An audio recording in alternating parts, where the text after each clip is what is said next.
right, everybody, and welcome to this part 2 Discovery Playbook episode of 30 Minutes to President's Club. My name is Armand Farouk, and I'm here with my co-host, Nick Sigelski. And folks, in the last episode of Discovery Dragon Ball Z, we talked all about the ignition in your sales cycle. In other words, how you press the gas in a discovery call by asking really good questions that uncover pain. And now we're talking about the steering wheels in your discovery call, the bookends on your discovery call. In other words, how do you set an agenda and drive next steps at the beginning and the end of a call? So Nick, why should people listen? Well, if you're pointed in the wrong direction, Armand, if your steering wheel has been turned and you are facing the guardrail, you are going to crash instead of cruising to the finish line a la Mario Kart when I beat you every time we play. So let's focus on being pointed in the right direction by nailing the beginning of a sales call and actually nailing the last 5 minutes also so that the next call in the sales process is set up for success. So let's get into it. You get on a Zoom meeting with your prospect. You typically do not immediately jump in to setting an agenda. Most sales calls start with a little bit of small talk.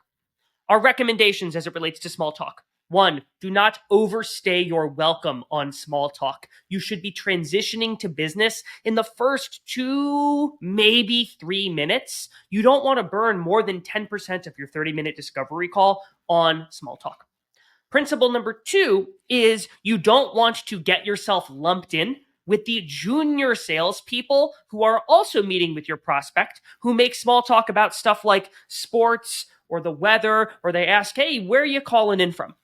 Instead, you want to follow what we call the 90-second rule, which is within the first 90 seconds of your sales call with a new prospect, you need to establish yourself as someone who has done some business-related research on them or their business. And so what I will do is I will comment on things that I found in my research. I sell sponsorships for 30 MPC, and so I'll comment on things related to what my product helps with. I'll say, hey, I saw you just threw a big webinar, or hey, I saw you had a big product launch. But when I sold law firm billing technology, I would comment on things like, hey, I saw you opened a new office. You all must be growing. You must be hiring attorneys. And what you do here is you start to establish yourself as someone who is worthwhile and on their level, not a salesperson who is going to linger in pleasantries.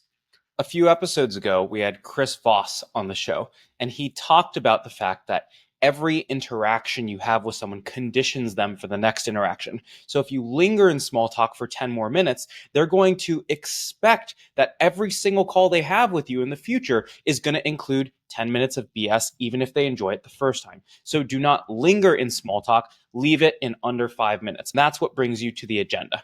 So a lot of people set these crazy freaking long-winded, cringy, overly structured agendas. They sound like, I appreciate you taking the call. Naturally, you're going to have a bunch of questions for us. Obviously, I'm going to have a bunch of questions for you. Typically, these calls go in 1 or 2 directions. Are you comfortable telling me if it's not a fit? Yes or no? And then my biggest concern is da-da-da-da. And your buyers are just sitting there for 2 minutes at the end of this monologue being like, dude, I just clicked request a demo. What's going on? And it's just so freaking antagonistic, and it's so cringy, and it makes you come off as a really junior when you're that uptight with your agenda.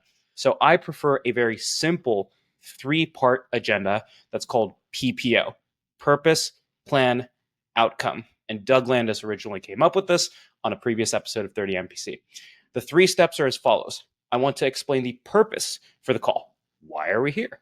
From there, I want to explain the plan for the call. How are we going to spend the time? What's coming? And then I want to explain the outcome for the call. What is the explicit decision that you and I are going to make together to determine whether or not it's worth us spending more time together? And so here's what that would actually sound like in practice. I used to sell compensation software for a company called Pave. And so my PPO would sound like this, is I would say, hey, Nick, appreciate you taking the time. Look, the goal of this call is, I don't know if there's a big problem we can solve for you. And honestly, the goal of this is to figure out if there's any way for us to be helpful or not.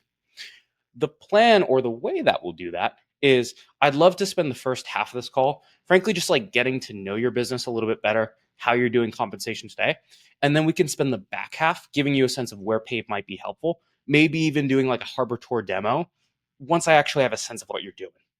And then at the end of this call, you and I can just have a frank conversation on whether or not it even makes sense to dive deeper. Does that sound like a plan to you, or was there anything else that you wanted to cover? The next step is, once we have a purpose for the call, it's time to establish a plan to achieve that purpose.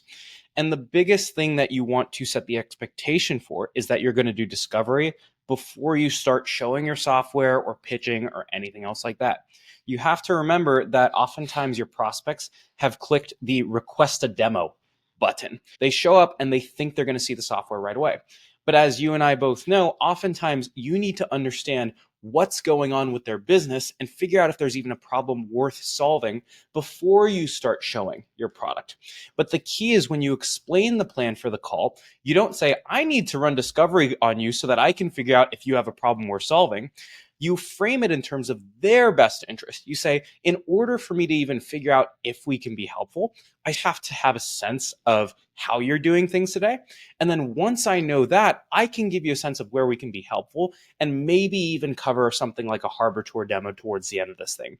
So what that does is it creates a little bit of ease in the prospect, because they're not constantly wondering, is this person going to show me software? Why is this person asking me all these questions? If you've ever had a prospect be like, why are you asking me all these questions? It's either because you asked a bunch of really bad discovery questions, which we covered in the last episode, or you didn't set the expectation that you were going to ask questions. And that happens in this step. The last piece here is outcome, which is where you will foreshadow that you are going to spend some time at the end of this call talking about whether or not you and the prospect are even going to continue the sales conversation after today. I like to say something along the lines of, typically calls like this end up going a couple ways. You might learn some stuff today that makes you realize, hey, this isn't a good fit. And I might learn some stuff also. And I definitely share that with you. You know, if we do feel like this is something that's worth continuing to explore together, usually what folks will want to do next is see a deeper dive demo, but maybe we can spend some time at the end talking about whether or not it even makes sense to do that at the end. And when I say something like this, what I'm doing is I'm telling them, hey, we're going to spend some intentional time at the end talking about whether or not we keep going. You have the ability to opt out, and I'm not even sure if that's where we're going to go next. But then two, I've given them a sense of, I'm going to ask for this thing. And so the questions and conversation that we have today should be driving towards help inform whether or not we end up doing that.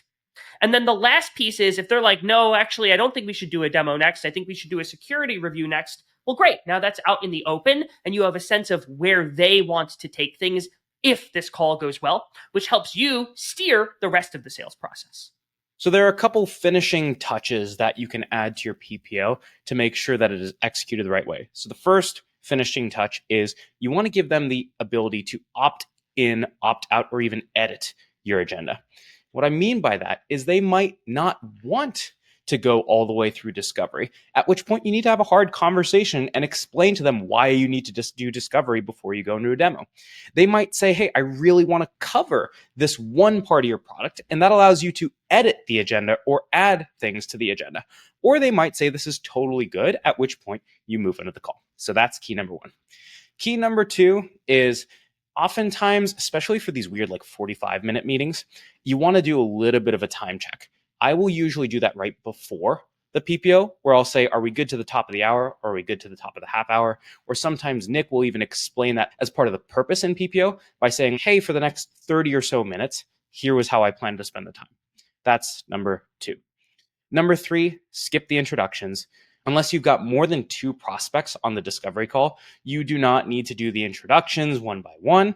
You should be doing your research ahead of time. And if anything, you can just briefly introduce yourself as someone who works on the team at whatever company you're at. But frankly, that should be pretty obvious that you're a salesperson. And then lastly, number 4, your PPO talks to the PPO in future meetings. And what I mean by that is, if the outcome of this call is we're going to decide whether or not it makes sense for us to do a deeper dive demo, then your purpose for the next call and your plan for the next call is, hey, we're going to spend our time doing a demo today for the purposes of figuring out if it makes sense to bring in power for the next call. And that's your outcome for the second call. And then guess what? When you get power on the third call, you hit PPO again. And so all of your PPOs, your agendas talk to each other, where your outcome in this first meeting points to the purpose and the plan for the next meeting. And so this is what allows you to drive in a straight line, block by block, using your steering wheels, and make sure that each call in your sales cycle is properly connected. That's right. It allows you to control the sales process in the way that you know is best for you, which is also probably best for your prospect. And speaking of control, we also want to keep control of the call after we set the agenda by asking the opening question. And we covered this in the part 1 playbook, so I'm not going to go super in depth here. But the question we recommend you ask after setting your agenda is, why did they take the call? We've got to figure out, what is their motivation for being here, which will often start to open them up. There's 2 different ways that I ask it. For an inbound meeting, super easy. What prompted you to reach out? For an outbound meeting, I'll ask something like, I have to imagine there's a lot of people that reach out to you, Armand, and I can't imagine you take meetings with every single one of them. What prompted you to take this meeting with me today? And now that gives them the mic, and they will start to share what their motivation for being on the call is. There's some nuance here where there are going to be some prospects, when you ask that why did you take the call question and attempt to hand them the mic, that they don't really know what the heck you do. So let's go back to this example that I was using at Pave. Oftentimes, if I was selling compensation software, I would meet with a people leader, and they would jump on the call. And a people leader might say, I'm really looking for someone who can help me build out all of my compensation levels or help me build my compensation philosophy. And Pave didn't do that at all at the time. Pave gave you some data so that you could build your own compensation philosophy, but we're not going to be a compensation consultant for you and go build your whole comp philosophy for you. And so whenever I had someone saying that, I would pull up a 3-part chart, and it literally had 3 bubbles on it that said the 3 things we did. And in 60 seconds, I would be like, here's how Pave works. Pave helps you do 3 things with compensation. Number 1, we give you data to benchmark your compensation. Number 2, once you build your comp philosophy on your own, to be clear, we help you plan compensation and run merit cycles. And then once you're done running those merit cycles, at that point, we help you communicate the results and the total rewards to your employees. So it's a very simple 3-part overview. It's not all the details, all the value propositions, but these are literally the 3 workflows you can do inside of Pave. And at that point, I'll ask them why again. And I'll be like, so based on what you see here, I'm curious to what extent does any of this stuff resonate with you? And at that point, they'll usually pick one of the 3 things we do, and that begins discovery. We're not going to get into how you run discovery in this playbook. If you want that, go listen to playbook part 1 that we did on this, which was the previous episode. Let's assume in this scenario, Armand, that we've run a great discovery call and we have made it to the last 5 minutes of the call, and we have uncovered and the prospect has vocalized at least one big business problem that we are able to solve. You taught me a lot about what needs to happen in the last 5 minutes of a sales call. Before I started working with you, I thought the last 5 minutes was great. Set a next step. Tell them this is what we're going to do next, and make sure I never left the call without a next step on the books. And you've taught me there is far more nuance in the last 5 minutes than that. Many sellers make the huge mistake of thinking that I need to set next steps. And so what they do is they set next steps on every single deal. And that's better than not setting any next steps at all, but it's still a horrible mistake of an average seller. And the reason for that is oftentimes prospects, you will be surprised, will waste a lot of their own time to do window shopping. Prospects will agree to a deeper dive demo. They'll agree to a proposal call because they want to see your product. They want to see your pricing. But in order for them to earn the right to see your product or earn the right to see pricing, they need to confirm that this is actually moving on the path toward an eventual purpose. So instead of just blindly setting next steps, we're going to run 3 questions to set next steps using what is called the 5-minute drill. So the 3 questions that you ask in the 5-minute drill are as follows. And this is not exactly how you'll phrase them. We'll go through that in just a second. The first question is, do you want to buy? That first question needs to validate their intent to purchase. In other words, you need to get to problem agreement in that first sentence. Once you have problem agreement, your second question is, when do you want to buy? In other words, when do you want to solve this problem by? When is the latest you would want to solve this problem? That's number 2. Then number 3, once you know when they want to solve the problem, that informs your next step. In other words, that informs the third question, which is, how do you buy? And that is when you start explaining, based on when you want to solve this problem, implementation takes this long, this takes that long. What that means is we need to set our next step for next week because you need to finish your evaluation by the end of this month. So those 3 questions to recap are, do you want to buy? When do you want to buy? And how do you buy? And you ask them in a very intentional order.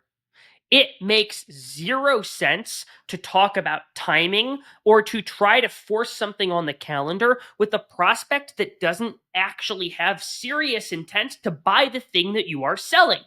And so, first gate that they need to make it past is, do they have purchase intent? This is not, do they want to continue the exploration process? This is not, do they want to learn more? This is, do they think that this is something that they could buy? The way that you can ask this varies. There's a super simple way, which is where you basically just say, so now that we've talked about this, like, how are we feeling on things? And hand them the mic and let them be the one to voice over, yeah, I want to continue this. There's another way where you can actually qualify them a bit more and say something along the lines of, well, cool, I know we're coming up on our time here. You know, I feel like there's some potential here, but I'm curious to hear from you. Knowing that continuing to evaluate this is going to take a decent amount of time and resources from both your team, frankly, also our team. Like, is this something that you actually see worth continuing to explore with us? And what I'm doing here is I am sharing, hey, this is going to take some work from us both. Should we continue doing this work, or might that be a waste of time for all of us? Now, there's a couple different directions we're going to go based on their response. Let's talk about those. Now, there are a few different ways that this thing can go. Number 1 is they say, yeah, I agree that there's a problem we're solving. Awesome. Now you move to question 2. When do you want to buy? The second situation is they might not validate the problem. They might say, yeah, I'd like to see a deeper dive demo. At which point you actually need to redirect and confirm that they don't just want to see a demo. They actually see this progressing towards a purchase. The way that you do that is you redirect the exit criteria of the. So let's say they're like, yeah, I'd love to see a demo or do a deeper dive. I'll use let's just pretend language. That sounds like, Nick, awesome. Would love to set up a demo with you and the team. Hey, let's just pretend that thing goes well. You know how this thing goes. It's going to be an investment of your time and my time. I'm curious, is this the type of thing that you could actually see the team investing in based on some of the problems that we talked about today? And shut up and let them answer that question. And if the answer is no, then it's not worth you setting the next step. The third situation is they don't say, yes, I have a problem. They don't suggest a next step. They actually introduce an objection. In other words, they say, I have a concern with taking a next step. I don't see that there's a problem. They might say, hey, this looks really good, but not now, but 6 months down the road. And at that point, you honestly need to go back to discovery a little bit. You need to understand their concern. And then you need to say, hey, based on what I learned in discovery, here are the problems that you said you wanted to solve. And what it sounds like is it might not be worth solving those today for the next 6 months, and it's okay if those things burn for now. Am I hearing that right? And so position the trade-off for them and go back to discovery and figure out if it's even worth you setting a next step with them. And at that point, you'll either decide this is not worth the next step, or you'll get them to agree to a problem, at which point you now validate when they want to buy. So at this point, we know that they have some degree of intent to buy our product. The next piece is we need to talk about timelines, not for when they want to see the next demo or take the next step, but we need to talk about timelines for when they would want to be live with this thing, aka when they would have the problem that they shared solved. And so there's 3 ways that we can get to this. Way number 1 is we can suggest when they would need to be live based on something we heard on the call. Example, when I sell 30 NPC sponsorships, oftentimes people want to advertise with us when they have a big product launch coming up. And if somebody shared their product launches in September, I'm going to tie when they need to be live with us to that September product launch. Now, if I didn't uncover something like that, I can ask them about their timeline by saying something like, we didn't really talk about it, but when is the latest you would want to have something like this in place actually solving the problem that we talked about today? Great, now I know their timeline. And if I believe that that timeline is too far in the future, I can start to educate them on things that would make them need to move sooner. I might be trying to test typical compelling events, year end, for example, or they have a merit cycle upcoming is something you would use at Pave, Armand. Or I might share, hey, this is typically how long implementation and evaluation takes. We actually might need to move faster based on those factors. And that brings us to the final step, which is how do you buy? And fun fact, the third question in the 5-minute drill is not a question. It's a statement. It's this is how you buy. You never ask, what do you think the next step should be? Or who do you think should be involved? You always want to suggest people and process. In other words, here are the next steps that I think we should take. And here's explicitly who I think should be involved. The way that you do that is you do a high-level walk back from what you learned in when do you want to buy. So let's say that they wanted to go live in 4 months. I'm going to say, awesome. Usually there are 3 or 4 things that need to happen before you go live. It takes about a month to implement. It takes about a month to go through vendor review. And it honestly probably take you about a month to go through the full evaluation, get this approved by Power and all this yada, yada, yada, yada. And so what that means is we should probably get moving on this thing pretty soon. And usually the right next step is we would do a deeper dive demo with you and oftentimes with your chief people officer, Jane, just because compensation is one of those things that executives usually want to have their hands on pretty early. How does that sound? And so I'm suggesting the next step, which is a deep dive demo, and multi-threading to Jane in that next step. And I'm not asking, do you think that would be a good idea? I'm saying, that's what I think we should do. What do you think? From there, they might disagree with that next step. But at that point, then I can unpack that concern as opposed to having them suggest a next step like, I think you should do a deep dive demo with my people ops analyst for 3 hours. Instead, I can just go back and explain why they don't want to take my next step as opposed to disagreeing with their suggested next step. One last kicker you can use on this one is if you're really good, you'll set next steps. In other words, you'll say, this is why we should do that deep dive demo. And then if that goes well, then we'll go into this next meeting or this next proposal or whatever it is. So you create 3 dots in the line segment so that you keep this thing on its path. And speaking of which, folks, that has given you the beginning, middle, and end of your discovery call. And that brings us to the end of part 2. So to recap, we covered small talk, which meant in the first 90 seconds, you need to establish that you've done your research. From there, you move on to the agenda and you set it with purpose, plan, and outcome. After that, you ask them why you took the call. And if they give you a funky answer, you give them the 30,000-foot primer. And then the final piece is the 3 questions in the 5-minute drill. Do you want to buy? When do you want to buy? And how do you buy?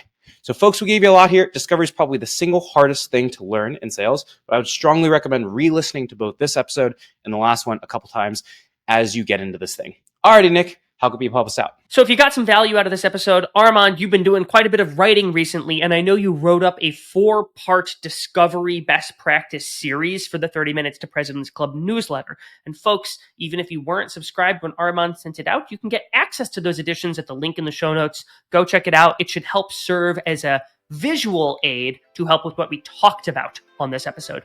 Thanks for listening. We'll see you next week on the show, or maybe even the newsletter.